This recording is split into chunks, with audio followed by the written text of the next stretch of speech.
reporting processes are, and open the door for further communication with Multnomah County at a later date. So it was just more of an opportunity to share what we're doing. And it was, from my perspective, it was really nice to hear a commissioner from Multnomah County say, I am really jealous about the work that you guys are doing. So it was good. And thank you to everybody and the staff for participating in that.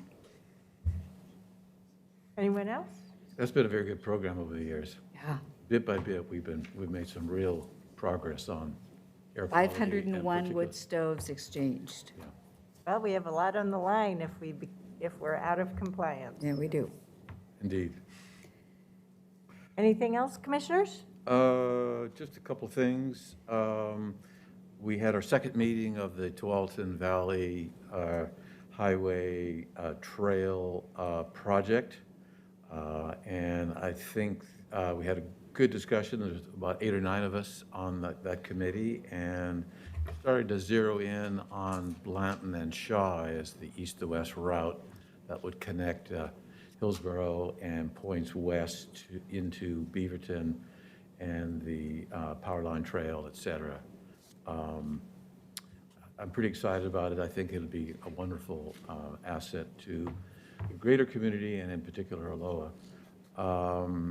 One other thing, just a heads up, I will be taking a couple of weeks vacation on the Big Island in Hawaii. However, I will endeavor, if I possibly can, to zoom in on the 2 board meetings on the Tuesdays coming. But I do have a COVID test to take. Not that I have any reason to think that I have that, but Hawaii will not allow me to come there without quarantining myself for 14 days, i.e. my entire vacation, unless I can prove that I'm testing negative. So I need to leave for a 3:20 test in Beaverton. So I will be here for items 1 through 4, and then we'll leave right at 2:30 so that I can make my 3 o'clock plus appointment back at Murray and Allen in Beaverton. Was there anything else I wanted to share with you?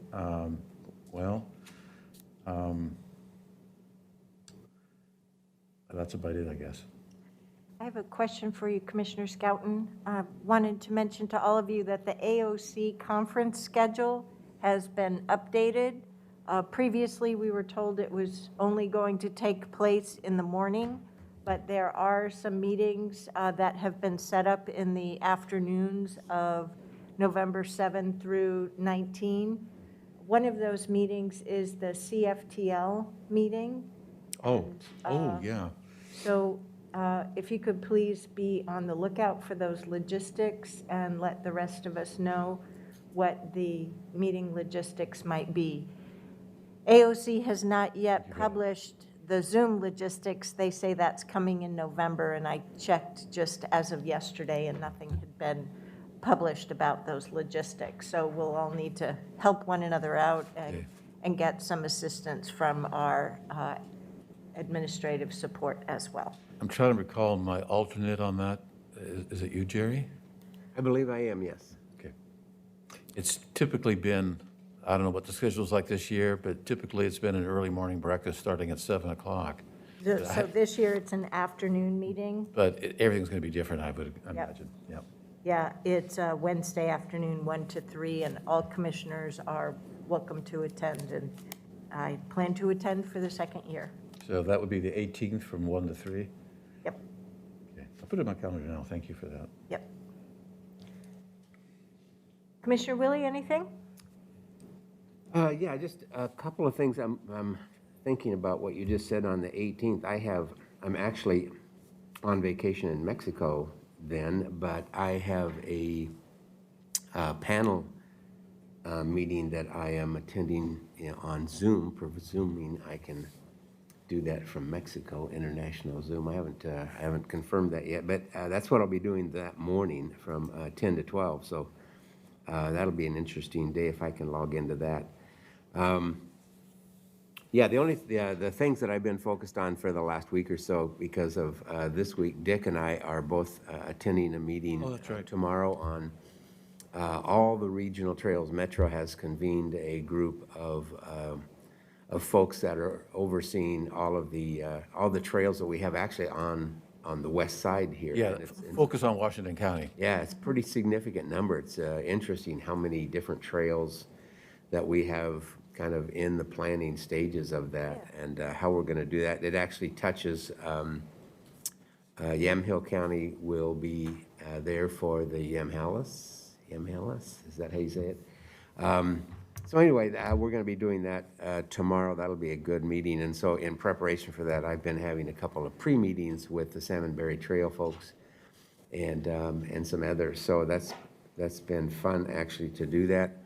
And I'm also continuing to meet with individuals in City of Hillsborough, primarily on broadband, rural broadband, because as you know, City of Hillsborough has rolled out their own internet program, and I think today might be their first day. And so they are, they have the capacity possibly to work with us to extend this on out into our rural areas, which would be very cool. So I'm doing all that research on that, and I'll keep you up to speed as I find out more information. Don't have anything else, except happy birthday, Dick. Thank you. Thanks for the treats. Okay, well, I'll go next while Commissioner Rogers is getting settled. I already mentioned the AOC conference schedule that's been updated. Last Wednesday, I had a meeting with Travel Portland reps, as well as our President and Executive Director of the Washington County Visitors Association. Travel Portland has been working on a new set of plans for helping restore the meeting and event schedule here in Oregon. So there is a plan called Regional Reopening. No, excuse me. The Meeting and Recovery Task Force is the name of it. Regional Reopening and Meetings Recovery Task Force. So they have a framework where there is a controlled environment, there's phasing, there are protocols, so that they can ramp up with small meetings and go up from there. And it looks like we'll be working in a limited fashion through 2022. So as we know, with conventions, those get scheduled out 3 to 5 years, whereas the smaller meetings can be scheduled out within 6 months of the year. So they put together this proposal, having learned from other places around the globe, but also here nationally. And they reviewed the plan with each of the 3 county chairs and our representatives from our Tourism and Visitors Association, and they plan to take this forward. So I just received the information on this. It landed in my inbox late last night, so I'll be forwarding that to all of you commissioners. But it is a very sound plan and one that we will need. I was very appreciative of my colleagues joining in on a meeting yesterday afternoon with Governor Brown's team on the newly released state metrics for reopening schools. Our public health team, Marnie Kyle will be speaking to that later in our business meeting.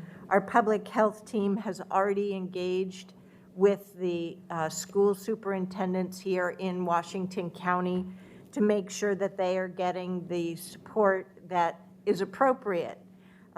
As was very clear, the state makes the decision about the opportunity for school districts to open, and then the school districts are the decision maker on what schools and in what model and how they move forward. with consulting the local public health authority. So that's where our county public health team comes in. It's complicated, but we all want our kids back in school safely and in a healthy fashion. Excuse me.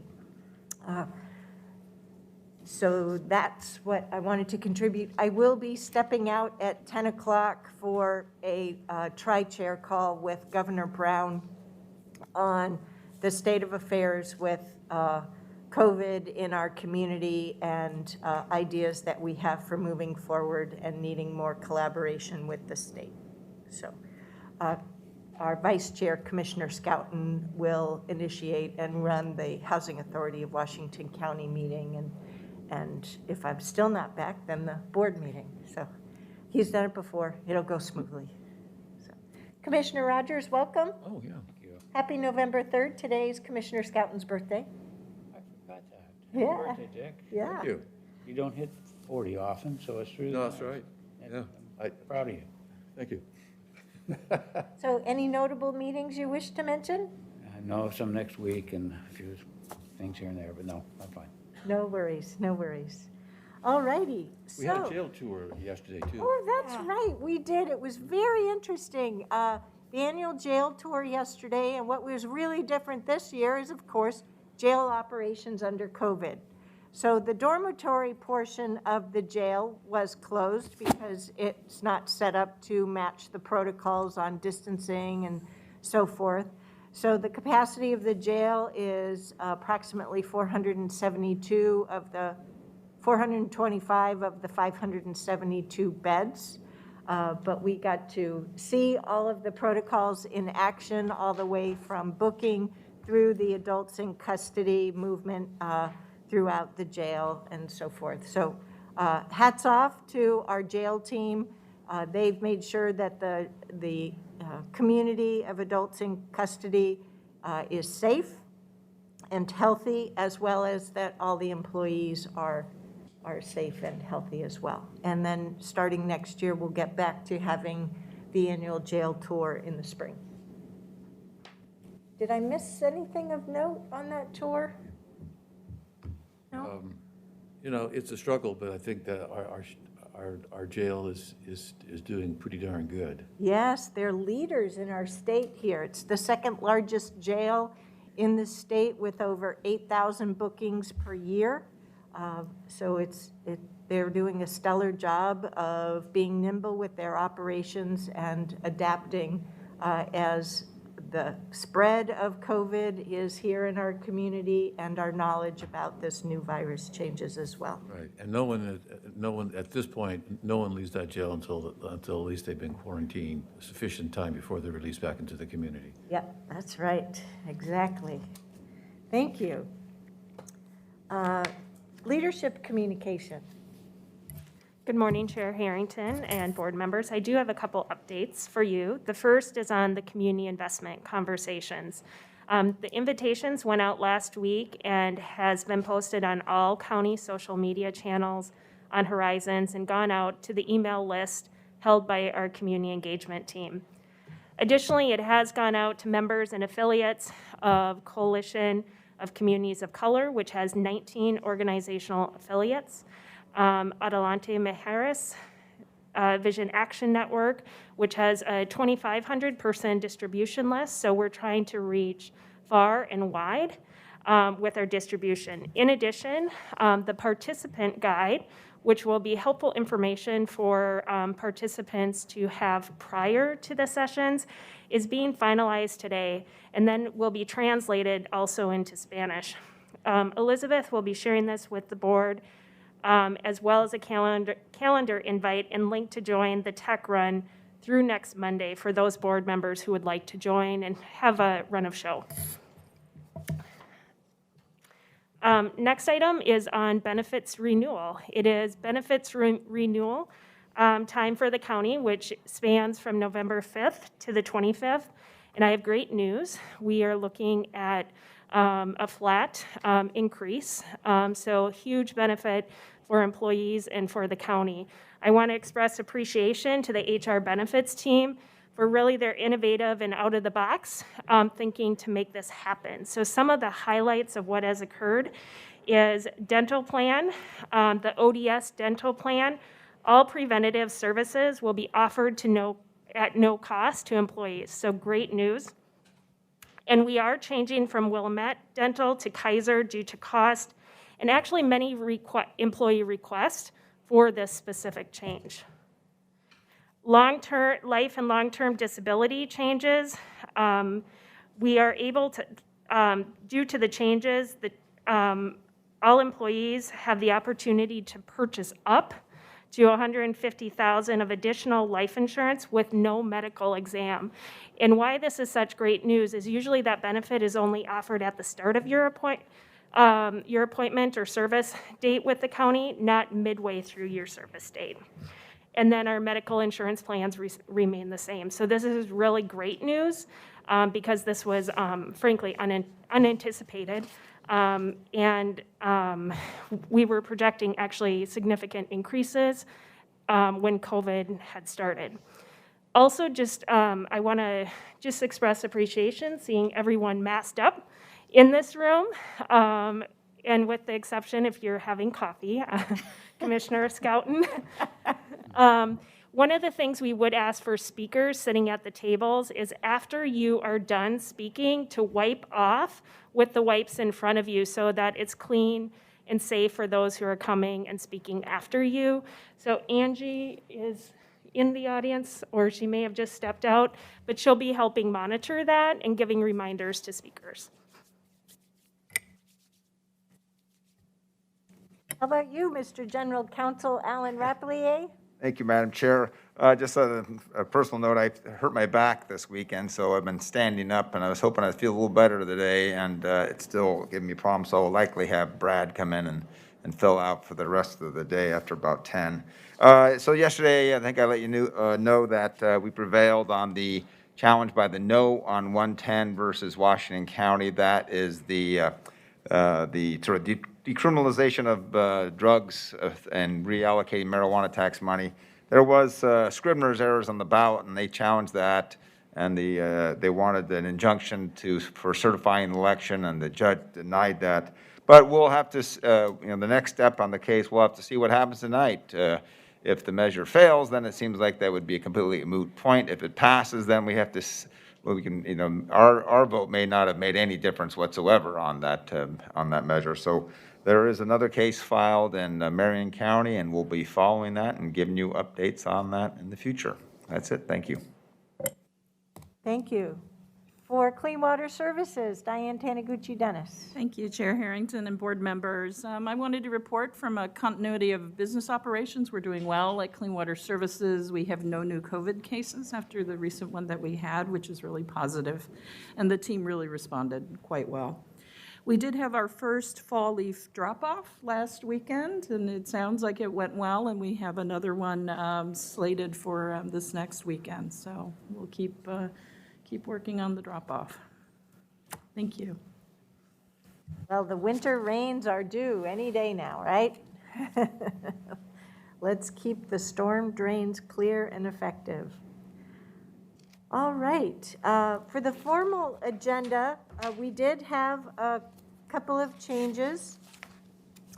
Item 2F, there was a republished policy attachment that is on the voluntary separation program item. Item 2J, approving the Coronavirus Relief Fund Work Group recommendations, has been moved up to the action item under 6B. And there is an added item for Health and Human Services for a request for waiver for the request for proposals process and approving the contract with Ride Connection. So all of that was part of the republication of the agenda yesterday. Are there any other questions on the board agenda? I do want to note that we start with Housing Authority of Washington County Board of Directors meeting, and then we have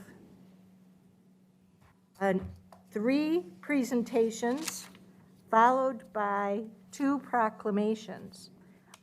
For the proclamation in honor of Native American Heritage Month, there is a run of show, and that we have guest speakers coming in for that, and that will take us a projected half an hour.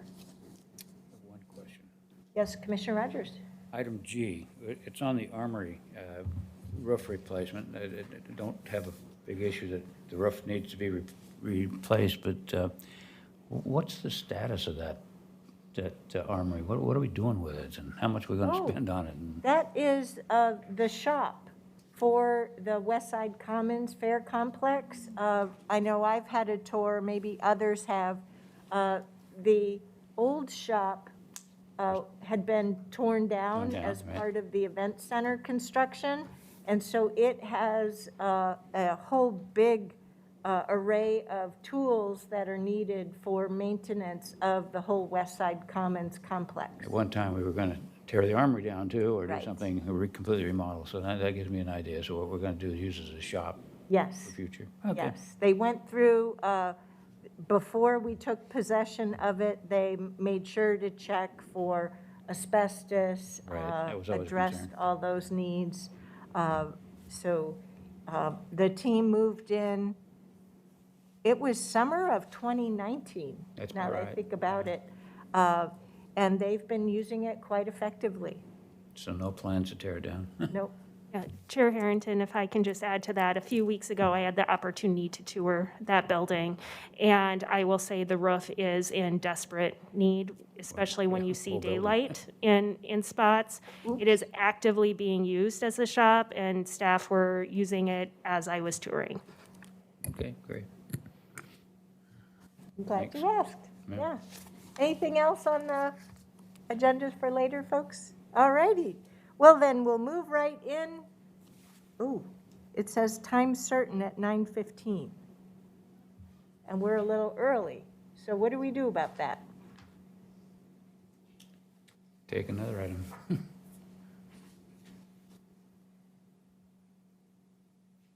I hadn't planned on this little wrinkle, but this is the status update on distribution of CARES Act Coronavirus Relief Fund. Yeah, Jack Liang's here, so I think we can start. Okay, great.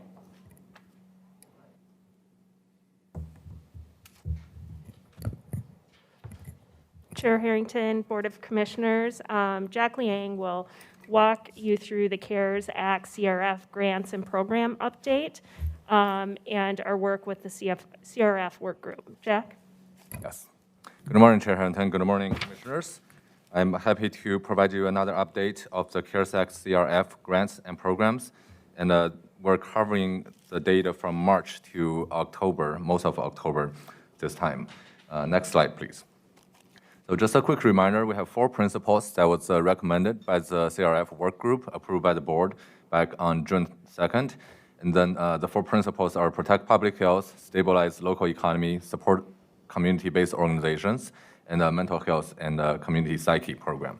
And then we also have a little bit contingencies. The allocated amount are listed on this slide. Next slide, please. So we have our breakout chart that breaks each one of the allocations into different programs. And this is what we have published on our website for the public to see of how we have been using how we are planning to use the CRF allocation.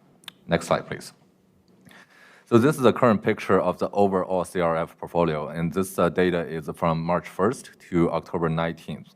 And our largest portion is Protect Public Health, and so far you can see that we have spent close to $16 million. So the total portfolio is totals at $45.7 million spending right now out of the 104.6 that we have received. And then we will go into each one of these programs in a little bit more details. So this is an overall view of the entire disbursement. Next slide, please. Starting with the Protect Public Health, the county's COVID-19 responses. So we have the total allocation of $54 million, And as of October 19th, 2020, we have spent 15.6 million of this. All programs are implemented and operating. A reallocation of saving is being discussed, has been discussed by the CRF work group. It was still being discussed when this presentation was being prepared. We actually do have, toward the end of this presentation, some information for you on the reallocation. Next slide, please. This is a breakdown of this $15.6 million that we have spent under the Protect Public Health. You can see that a couple of the larger areas is the COVID-19 leave, the contact tracing, the other public health expenses. That includes a lot of our public health work that happens in HHS, and then the EOC Cost Respite Center, as well as telecommuting support and other COVID-19 expenses, which is, for the most part, our COOP expenses. So that's a breakdown, and that part totals 15.6. Next slide, please. Moving on to the other program that's under Protect Public Health, we have the cities and special districts assistance. This is a program that has been helping the city and special districts with their COVID-19 response costs. And that total allocation is $8 million right now, and that's $7 million original, plus funding exchange that we have brought over about $1 million from the mental health and community psyche program.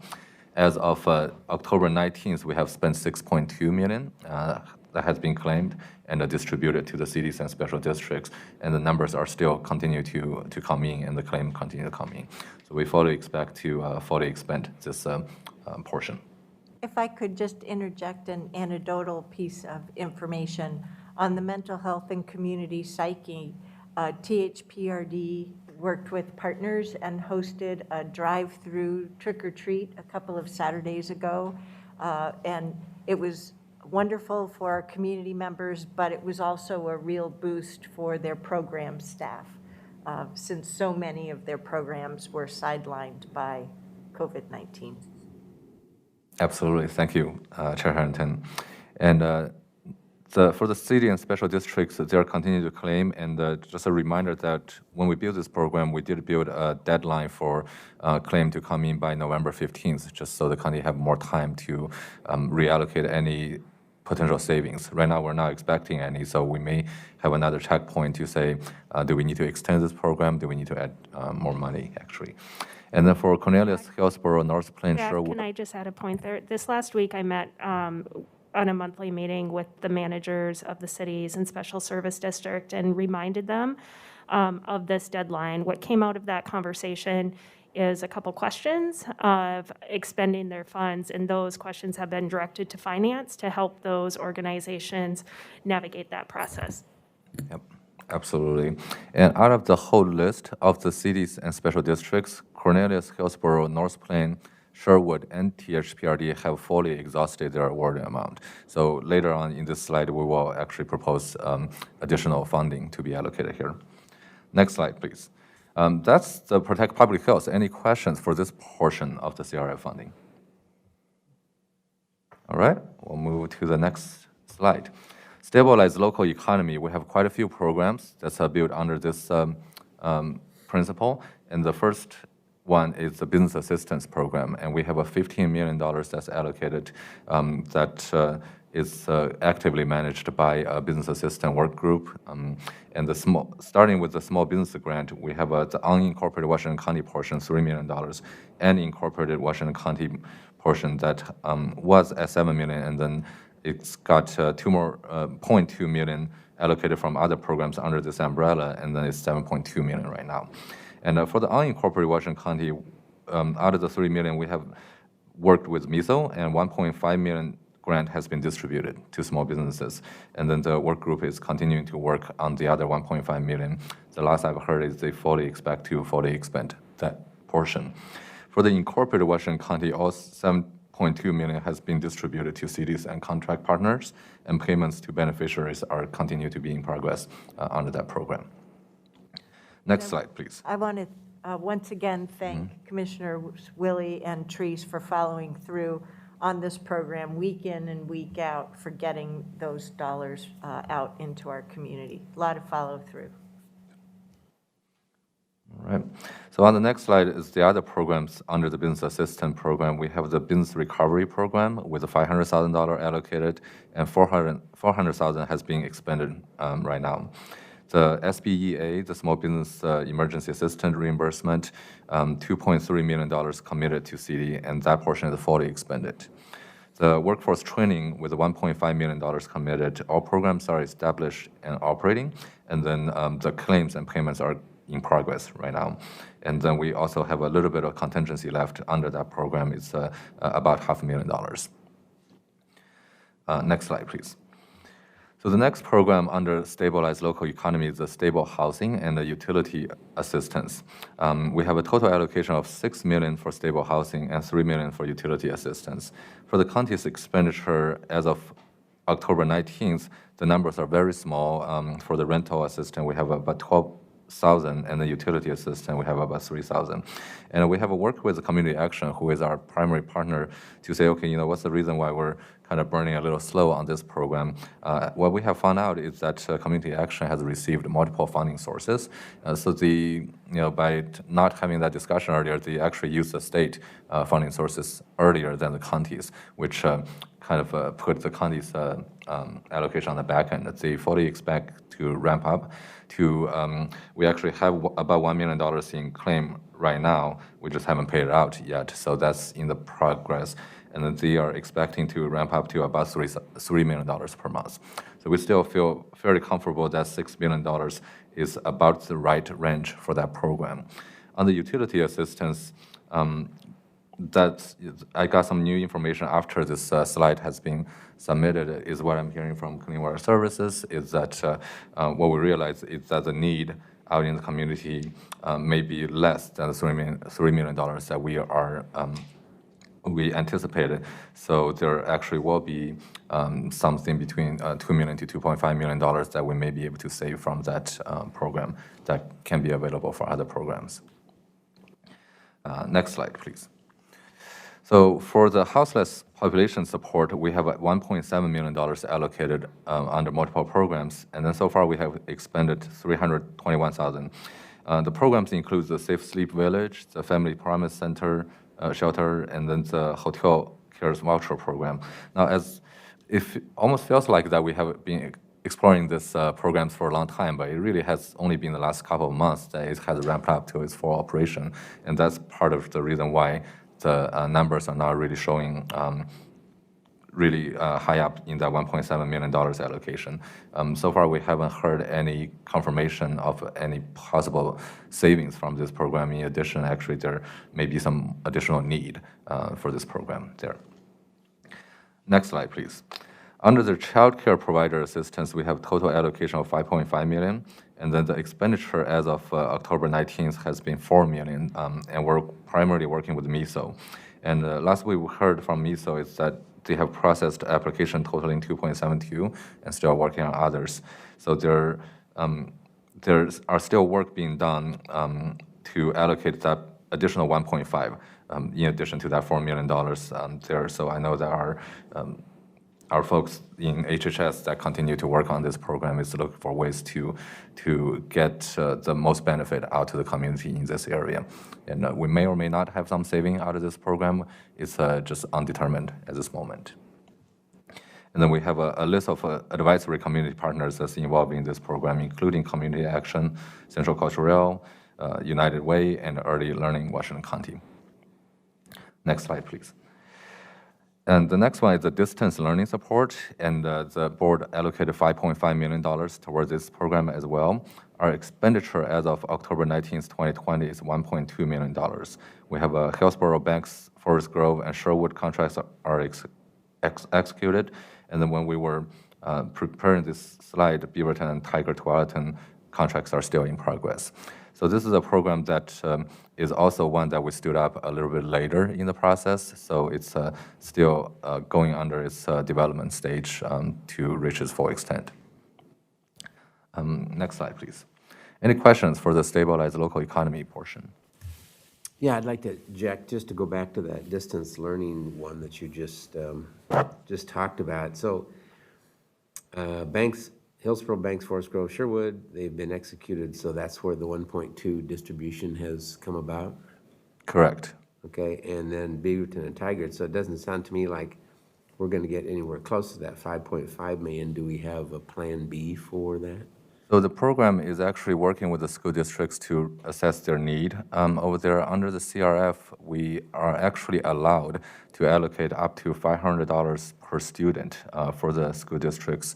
And we haven't gone that route at the beginning of the program because we wanted to make sure that we only allocate, their claims. And that's what have been making up that 1.2. There is a current discussion, and I believe that from what we've heard from the school district, is that there is actually a significant need to utilize that $500 per student type of allocation to help out with their distance learning operations. And then I know that that discussion is underway right now, and that effort is led by our HHS folks.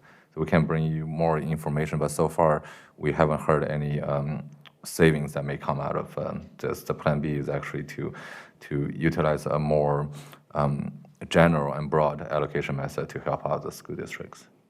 Okay. Yep. And as far as the business side of your presentation there, just to give you an update, and for the commission, is that we have reached out to the ECDEV directors of all the cities and said, let's be creative in how we meeting the needs. So it isn't just a grants program. We're asking them to kind of do some brainstorming on how we can reach out and be a little bit more effective with the remaining money that we have to make sure that we expend all of our funds. And so there'll be more information coming, I think, probably next week on that. I think John Southgate, again, is overseeing that, and I haven't heard an update on that, but I do know that we're trying to make sure we cover all the bases. So that's just an update for you. Great. Before we move on, can I just give an update on this slide? The Beaverton and Tigard contracts are in place. This is how quickly and rapidly this changes, almost day by day. So, Jack, I'm not sure if you were even aware of that. So I just wanted to note all school districts are in place, and that does go to the point that we do feel confident that all funds will be allocated. Yeah, I was particularly concerned, well, both of those are large school districts, but Beaverton in particular, because it covers a lot more than the city of Beaverton. It really covers the entire northeast quadrant of the county, and that's a pretty populated, large district. So I was concerned. I was going to ask about that. I'm glad to hear that the contract is finalized with both of those school districts. Yep. Thank you for that addition. I'd just like to remind us, too, that the money for this came out of our contingency fund, which was brilliant. Oh, you mean out of the county contingency fund? I thought you meant the earlier mentioned. No. So, and my point is, I just want to give kudos to everybody here for reacting to that, to utilizing the money that was set in place just for this purpose, to be able to react at a later date. So I think our school districts are appreciative, but it's also, it's really wise management of the funds. So thank you to everybody. Thank you, Commissioner Cheese. It has been an exhausting COVID trip to try and figure out what are the community needs in the different cycles of it. So thank you. Thank you for that reminder. I just want to get through it. We all do. It's hard every now and then for me to pause and recognize what we've accomplished. So it really helps. Here. We'll move on to the next portion, which is the support community-based organizations. So for the total allocation, $5.25 million, and we wrapped that all up in one program, and we're working with the Oregon Community Foundations. And so far, $5.25 million has been dispersed to Oregon Community Foundation, and the program is operational. OCF is processing applications. So this is one of those upfront grants that we are actually providing them the entire allocation, expecting them to spend the entire allocation. Next slide, please. So the mental health and community psyche, now on the books, the total allocation looks like zero right now. That's because that we have reallocated CRF fund of $1 million to the CSDA program. And in exchange, we actually secured IGAs with THPRD and Health Board already to provide community programs within the community using their discretionary fund. We're still working on the IGA with Tiger, and that is under review by both sides council right now. Any questions for these two programs, the support community organization and the mental health and community psyche? All right, next slide, please. And of course, we still have $500,000 left in the contingency allocation, and then we continue to monitor all the program spendings and the quarterly reporting to ensure that we fully utilize the CRF. Next slide, please. Just a reminder of our reporting deadlines with the Department of Treasury. At the same time as we're trying to spend this money to get them into programs, we're definitely keeping our eyes on compliance and then working with Treasury on what we need to do to ensure that we do the proper reporting so they have the information on our programs. So the first two reporting has been completed for the March through June quarter, and then July through September quarter. We're definitely monitoring very closely and then be prepared to report on the October to December quarter, which will be currently will be the final quarter of the CRF. Next slide, please. I note they only gave us 11 days from December 30 to January 11. That's Absolutely. So thank you for that mentioning, Commissioner Willie. It's definitely a very challenging deadline, and it's a national issue that really in our finance world that we're discussing, and we're continuing to work with the Treasury. So far, there hasn't been any solid guidelines on how do we extend that date. They only say that we can extend, but there's really not enough specifics from the Treasury. So we are definitely anticipating, we're going to try to get our books in as quickly as we can. We're going to try to get as much of the number in as possible. We feel fairly cautiously optimistic that we may be able to get most of the numbers, and then we may need to file an amendment after that deadline just to go through the Treasury's procedures. So we'll continue to navigate that issue. And I'm assuming that we've communicated this very short time frame to all of our, I'll call them partners that are going to need to respond back. I'm thinking of our recovery centers, our BRCs. We've been keeping them up to speed on a monthly basis as to they've got to have their reporting requirements in, and obviously I'm going to go back and make sure that they know of this short timeline as well, because we have to be able to confirm that they have properly expended all of the funds that we've provided to them, and if not, they're going to have to pay us back, and they've assured us that they're not going to do that. So Absolutely. so yeah, I was surprised at January 11. I mean, this is not a small project, so you're doing a great job keeping them, the report on March and report on July and those things. You're doing a great job of keeping up with that, so. Thank you. Thank you for that mentioning. Yes, we are actually working on communications to all of our partners that's helping the county to run the programs on that urgency of that invoicing, because oftentimes it's not that we can get our number in soon enough, it's that we don't have the lead time and the logistic time to get our partners to give us the numbers that they're seeing. So, Right. we're working on it. Stay strong, Jack. You got a lot of work. So if we could segue into the, where we are now with the next slide and where we're trying to head. So this is where Jack has been spending time with our CAO, Tanya Angie, Commissioner Rogers, and myself in looking at remaining dollars and looking at community need and trying to make sure that we come up with recommendations that demonstrate community value. And in the end of that, there will be a very small contingency left. So let's head through it. Yes, thank you, Chair Harrington. As mentioned earlier, we have realized some savings from the Protect Public Health portion, and that portion that we're feeling pretty confident that we will be able to realize is $15 million. I work with HHS folks led by Marnie Kyle extensively on that. And I just want to put a quick mention, it's actually expected that we are experiencing some savings, just because that when we're doing projections, we always try to project not really kind of the worst case scenarios, just so we are prepared to handle the COVID response. That was back in April through June type of work. And then when we actually progressed through this pandemic, things weren't as bad as we were thinking, at least up till now. It definitely, when it comes to as bad, I meant the interim severity of the case counts were not as bad, but it's definitely prolonged the pandemic much longer than we expected.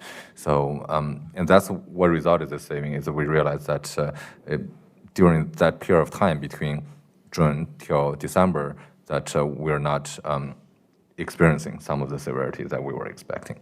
So right now we're confirming $15 million in Protect Public Health allocation of saving, and the county administrator led multiple discussions and developed a recommendation plan for reallocation with this fund, and that discussion is held with the CRF work group. So that work group was reconvened. And then next slide, please. So I think I may have duplicated this slide with a little additional information. There is we have a total recommendation of reallocation, and that reallocation totals close to $15 million, $14.956 million. So very close to that saving that we realized. Next slide, please. And then there are 6 programs that we're proposing and recommending for the board's consideration. The first one is additional cities and special districts assistance program funding. And as mentioned earlier, multiple cities and special districts has exhausted their award amount, and their original requests actually far exceed the award amount that we provided to them. So there's definitely additional need in this area. And by our analysis, that we're requesting an allocation of $2.5 million. So some stats is that the current allocation of this entire program is $8 million, or the total request that we received from the beginning of the program, and again, it's based on the cities and special districts projections, totals $18 million. And then based on the past couple of months worth of trend, we're kind of projecting out on average for all of the cities and special districts, we're finding that about $13 million may be enough for this entire program, with potential funding gap of $5 million. So we wanted to propose to allocate half of that amount, and then just to see how we actually trend with this additional amount. And then if we run out, there may be additional opportunities and fundings that we'll bring back to your board for consideration. And some examples of the assistance that has been provided to the jurisdictions is it has significantly increased their remote service capabilities, has protected public service facilities against virus transmissions, and then the COVID-19 response administrations and coordination that happens within the cities and special districts are all benefited from this program. So I want to emphasize that as we put together this recommendation, we tried to ensure that there were, true community value examples of how the funding might be utilized in order to serve our community needs. So Jack will step through each one of these, and then you'll see the whole portfolio recommendation and then more questions, but don't hesitate along the way too. Yep. This is the unveiling of this. This has not been pitched to any partners yet, right? You're the first step. So I guess my question, and maybe you're going to answer that because there's more information coming in the next subsequent slides. I'm just curious as to, in the original request from the jurisdictions, we fell $10 million short. Now we've projected that it's actually 13 million is probably what the needs are, but yet we're allocating. We're saying the potential additional funding is 5 million, but we're only putting 2.5 million in. So aren't we kind of causing us more work by doing these small baby steps when we know when the need is $5 million? And if we had $5 million, I mean, maybe we don't have $5 million, but if we had $5 million, why wouldn't we just kind of do this in one step rather than duplicating the process? Thank you. And that's a very good question, Commissioner Willie. Actually, in our analysis, that's a little more detailed, is within that $30 million, it's not necessarily distributed evenly when it comes to the progress of the cities and special districts claims. So one portion of that is we may be able to find some savings, which hasn't been determined right now, but then we may be able to find some savings in certain cities and special districts that do not claim up to their award amount to find some room. And then another area is that we don't want to overshot it either, because this 13 million is based on a kind of progressive average that we project out. It may or may not be true as when it comes to this kind of work, like when it comes to remote service, the facility, doing some changes to the facility, the response, the administration and the coordination is usually a little earlier heavy when it comes to that cost. So while that we feel that 13 million might be the need, we're not 100% confident until we actually go out and survey the cities and special district again. That's why we're trying to really use the dollar to the most need, as that there are 5 other programs that are actually very important community need as well. That's why we're not proposing the full extent of that 5 million right now. Okay, no, I was just trying to be more efficient in your time so that you're not duplicating something again. But you've got that all figured out, so that's fine with me. Yeah, I mean, whether we overshot or undershot on that, we would have to bring the information back to your board for consideration again anyway. So we feel pretty comfortable with this first step at this moment. Yeah. All right.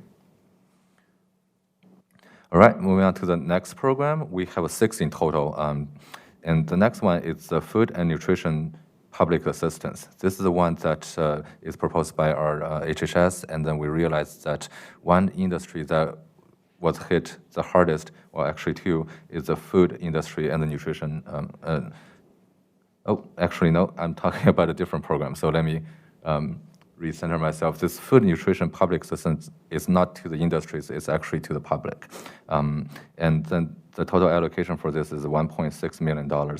And this is an existing community program that is experiencing some severe pandemic impact that has really increased the need in the household of the food and nutrition services. And this program additional of this program will actually provide the cold storage vehicles for meal delivery, the increased home meal delivery capacities, and the coordination of these emergency food providers. So this is really hitting our community where the most need is when it comes to families that are struggling with food and nutrition at home. This will actually help the program to get those services out to meet those basic needs. Any questions for this particular program? Yeah, who's our partners in this part of it? Is it a variety of organizations, or is it, it's not just one, I'm assuming, but? I know it's a multiple. Marnie, I think you need to come up, and you should probably stay for the next. I'm sorry, next Jack, sequence of I slides. should have asked you these things before. It's a we good came question, in. and that's where Marty can help me out with that part. Commissioner, the partners for this program are Community Action, as well as our Disability Aging and Veterans Program, which provides home-delivered meals through ERCO, as well as Meals on Wheels people. And I'm trying to think, the Asian Health and Services Program also provides culturally specific meals. Okay, thank you. All right, and the next slide, please. The next slide is family caregiver support, and this is also a HHS program, and the requested allocation of that is $80,000. This is an existing disability, aging, and veteran services program that's experienced increase in demand due to COVID-19 pandemic.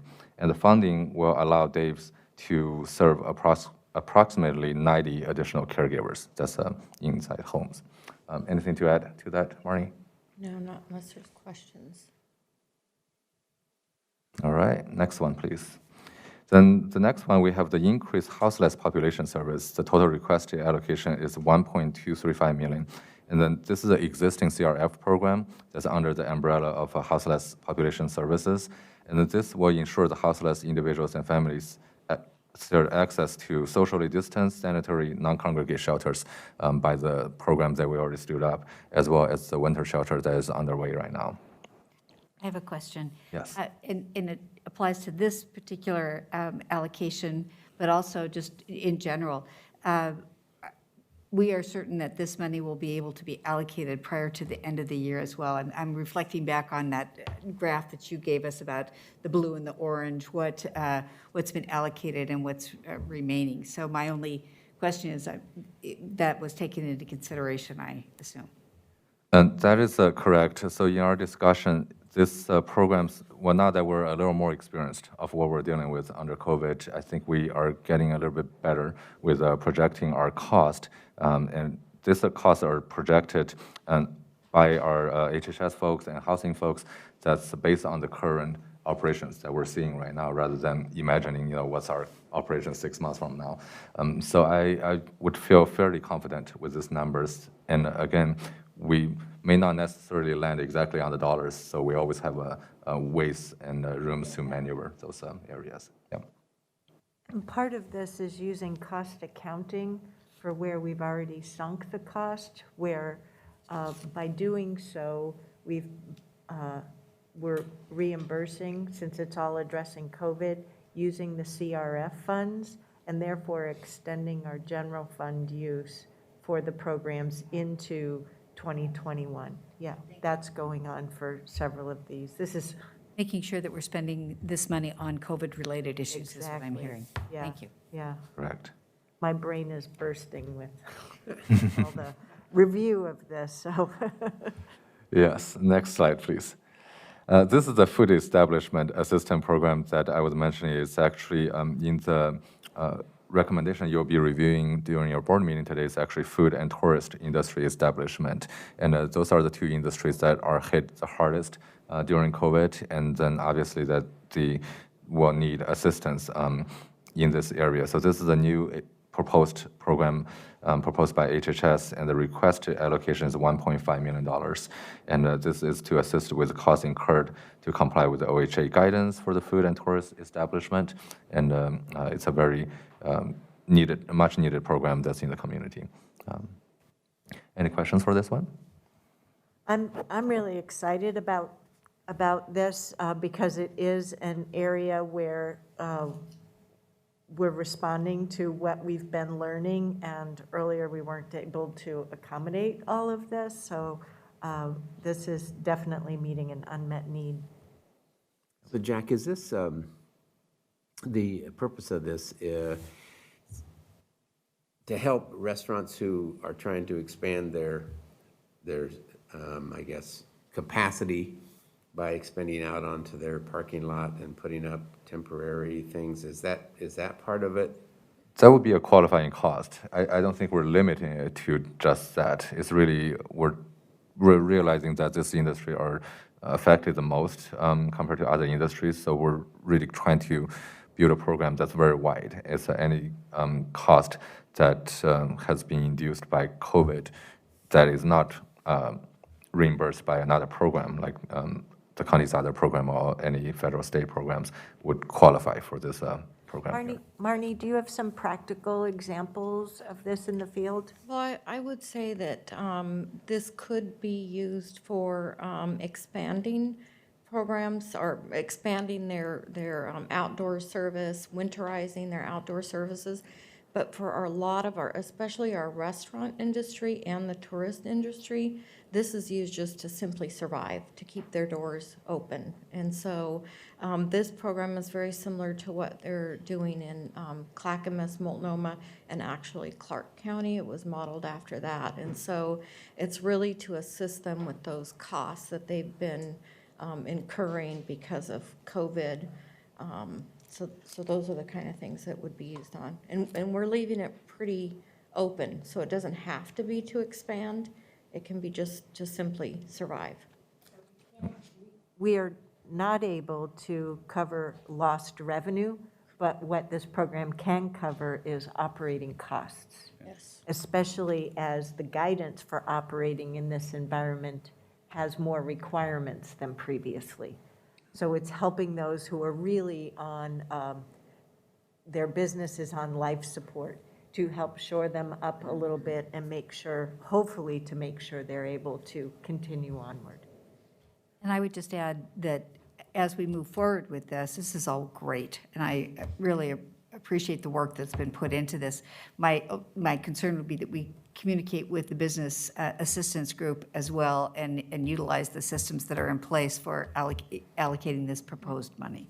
So, Yeah, because I'll follow up with you afterwards, whichever one of you, and make sure we are coordinating our efforts. We've had this conversation fairly in depth in our business recovery group, and then in addition to that, at the luncheon, well, it wasn't a luncheon, at a meeting I had with Congresswoman Bonamici at a Cornelius restaurant last week, and when we talked to the owner, that was her initial request was, is there going to be any money to help us expand, because their room that they could usually put a lot of people in had been reduced to about 6 tables.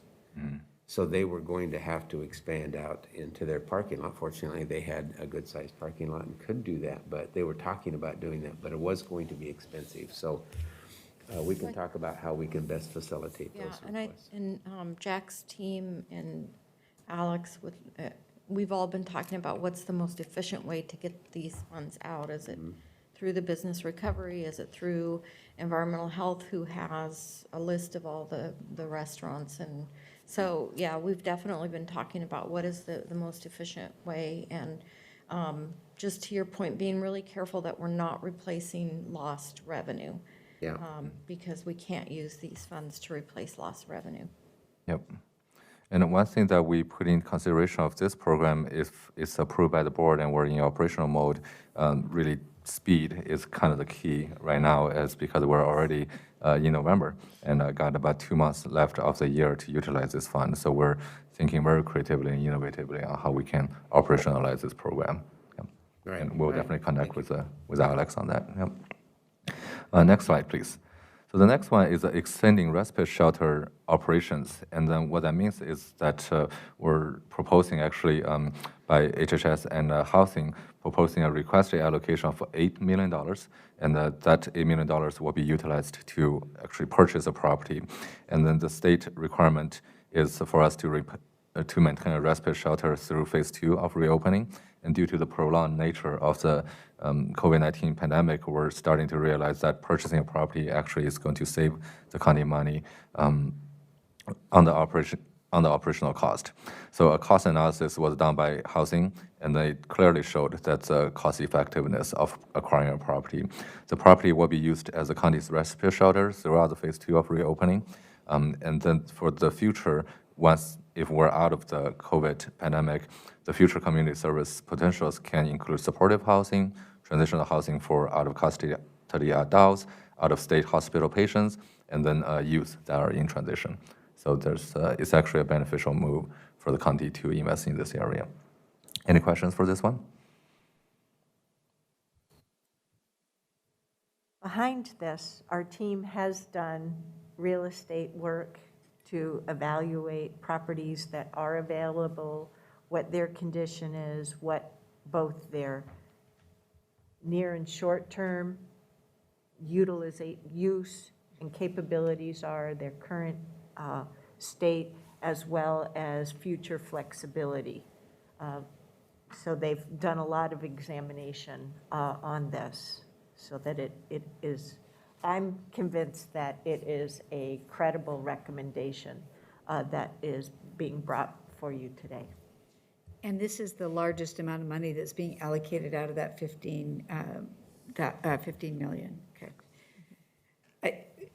There's no question that this is something that we need. My only ongoing concern is that we meet all of the regulations in relationship to the federal expectations of how this money's spent. But it looks like in going through the cost analysis, the leasing the property, all those pieces are there. So this gives us, as you mentioned, the opportunity to manage forward as well as manage now. Chair Harrington, if I can add to that, Commissioner Treese, I can assure you, we have done our due diligence and how we're using CRF funds and working closely with county council on this as well. So the analysis shows it doesn't make sense for Washington County long-term to be leasing the space. This is an operational need that we need to address in order to move through phase 2. I recently had this conversation with the city managers and special service district managers to express that this is an operational cost that the county currently does not have programmed into our operational budget. And this is prudent to meet the community need and COVID response. There was great understanding from that group and support for the county addressing this need in this way. This, by buying a property, it also gives us possibility in the future to address other housing needs. My experience with our legal counsel through the business assistance program has been, you guys are on top of this, and I just appreciate all the work that's going into it. I think this is an area where this and then the next slide is where I'll finally relax that we've brought the recommendation forward. In the work group meetings, we really took the team through paces and asked them a lot of questions. And what about this? And what about that? And what's the value here? And what's the cost of inaction? And things along those lines. So that's why I'm feeling a little less on pins and needles than I was about 15 minutes ago. But we'll see. So next slide, please. So this is the overall chart of the 6 programs, and then the top 3 programs actually would fall under the Protect Public Health principle and totaling $4.2 million. The bottom 3 programs totals $10.7 million would fall under the Stabilize Local Economy principle. And I want to point out for number 6, just to your point, Commissioner Treese, is that we actually do feel nervous about the federal compliance requirements on that. So we are actually using a funding exchange mechanism to use our county's qualifying public safety and public health payroll cost to claim that portion of CRF, and then turn around and utilize discretionary general fund dollars that will be saved from that claim to provide resources for this extending respite shelter footprint by purchasing property. That is actually the recommended mechanism by county council, and then we feel that is, from a compliance perspective, is the safest way for the county to proceed on this venture. Any questions? I would make one comment, because I was curious what the other 3 commissioners might say. Jerry and I had the opportunity to participate in the work group and look at all this, and we were very principle-based. We have been the entire time. When we looked at this particular savings, it was important to me that we had a balanced approach to a number of needs. And this is a great balanced project, in my opinion, set of projects, and so it's really good. And number 6, that was one of the curiosities I had all along since the initial advice was we couldn't buy properties, but we've attempted to be somewhat creative in recoloring the money and using it for different things. We see that on federal road projects all the time, where maybe we trade a local project for a federal project, and we have a little bit more flexibility. So this one, yeah, yours, number 6, I would point out that it's not necessarily a single property. It could be multiple properties, and housing has, as the chair has mentioned, done some research, identified a few properties, identified what kinds of costs might be there, and if there are any issues involved. But this is really, number 6, the legacy for not only this program, but for this board, because whoever gets served in future generations are going to have facilities, and that's an important project. Yep, and one added benefit of this funding exchange is actually going to be able to extend our timeline, so we're no longer constrained to the December 30th deadline. So staff will have the time needed to do the proper due diligence, to do the proper programming, to ensure that we're finding the best properties and building the best programs to meet the community's need. All right, so this entire recommendation is actually provided in a memo format to your board meeting today, and then for your consideration of approval. Is there any questions before I wrap up this part? This is a question I'd like to ask the commission. And my concern is that we are communicating with the public about how the extent of management of these funds. You know, the fact that we got $105 million, we're actively managing it to expend it by the end of the year. But most importantly, we have been very proactive about meeting the needs of the community. And there's a big story to tell here, and I don't know what that process is, but I encourage us to make sure we are engaged in that process. The amount of thought in the small work groups, I've been able to participate in 2 of those with the childcare issues and with the business assistant. Everybody is so concerned about meeting those community needs. The fact that you bring up the restaurants, that has been a constant theme throughout the business assistance team. I just want to make sure that our community sees, hears, and subsequently supports the amount of effort that has gone into meeting the community need. Thank you. If I might, it's one reason why you've seen some value statements in the PowerPoint as well as in the memo that Jack mentioned to do a better job of telling that story, because we have through all these different programs, in our championing of them, in our work group participation, have been very disciplined and diligent to make sure that these funds are utilized properly.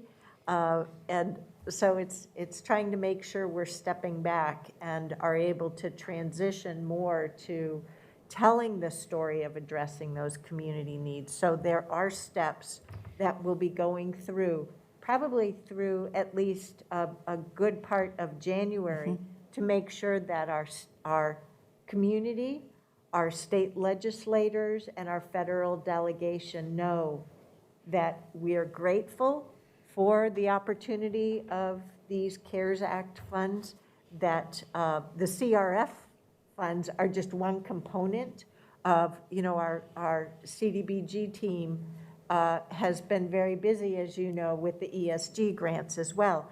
But putting them into action, and what community needs have we been able to address? And if you go back one slide, you'll see that we have about a $50,000 contingency left. And that's the number that I've had in mind.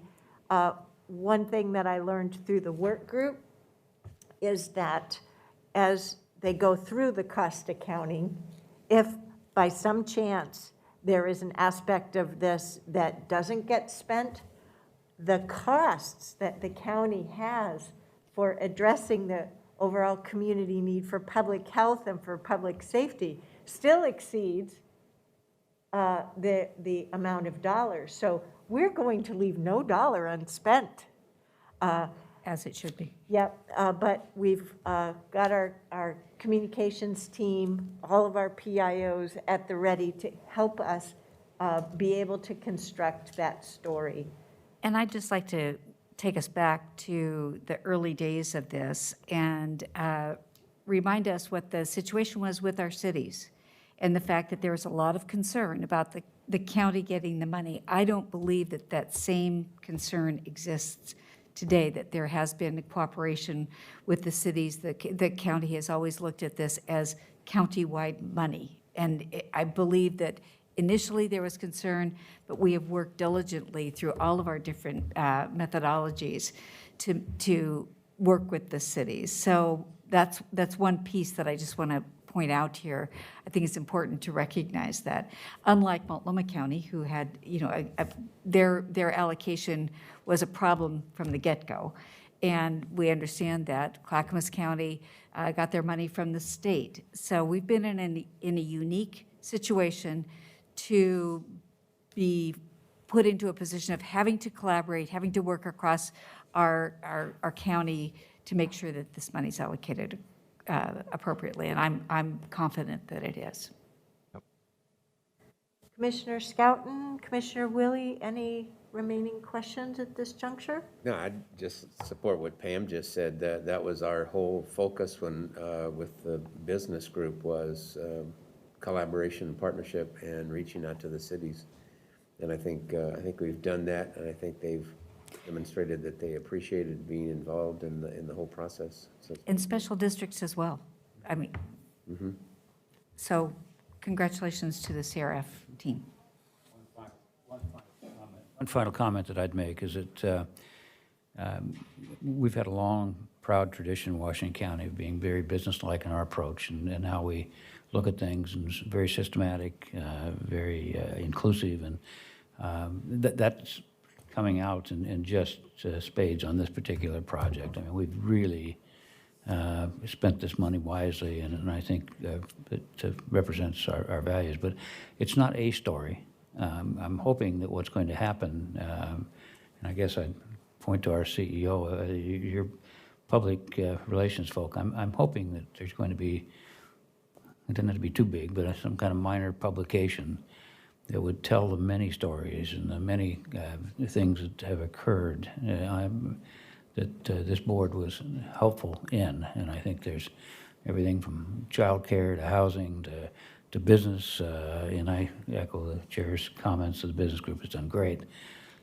There's so many stories, and we don't have to publish every one of them, but we certainly could have some that would show that we have been thoughtful, we have been principled, and we have listened, and I'm hoping that'll happen.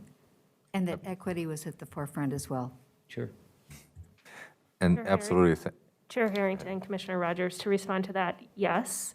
And also working with our GR team, because telling the story with legislators is extremely important to follow up on these dollars. So we are actively having those conversations.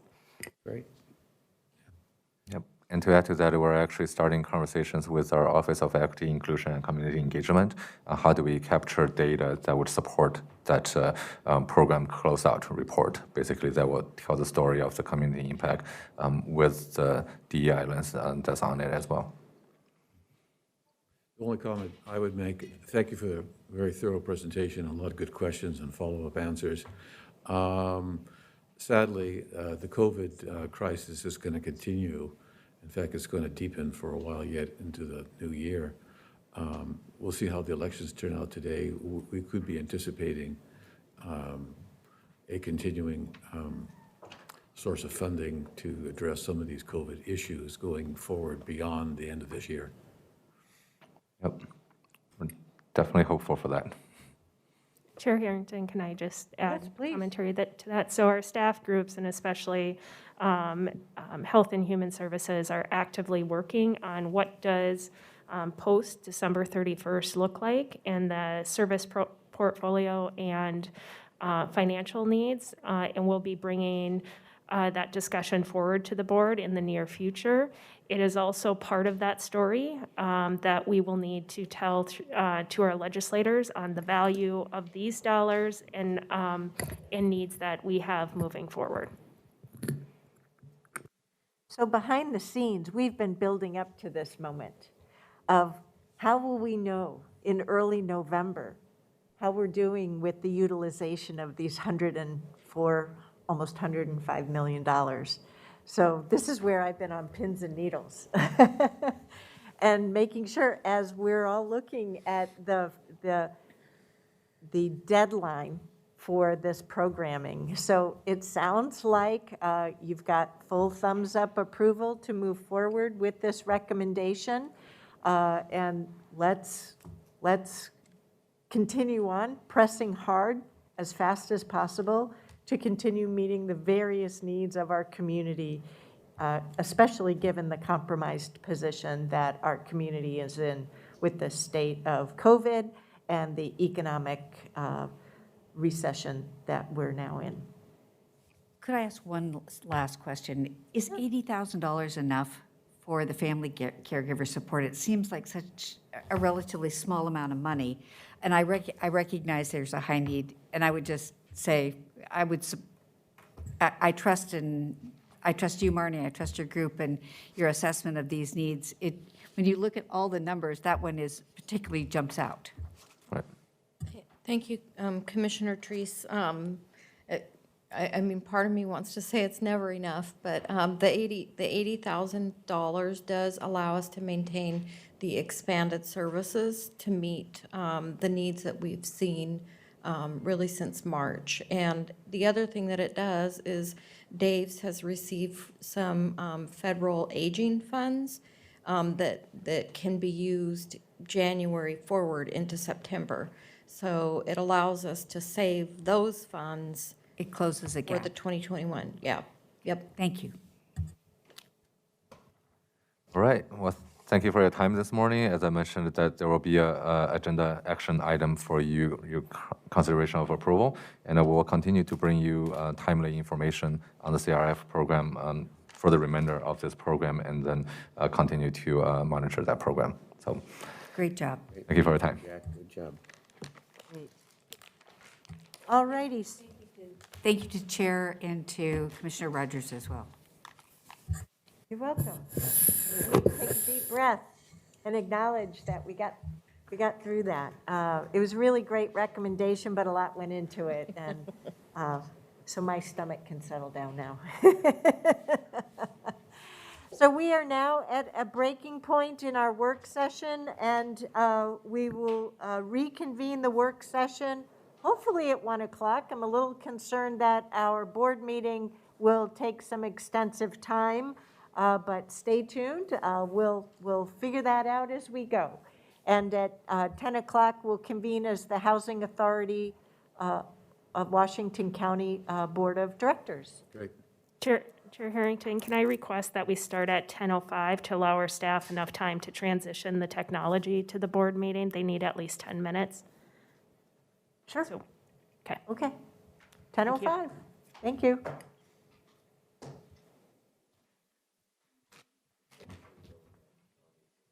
Good job. Sorry for all the questions, but.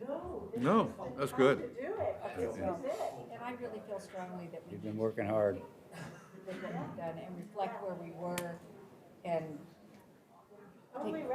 take full advantage of this. Oh, yeah, because I can tell you, there was a lot of legislators very skeptical about Washington County and I know.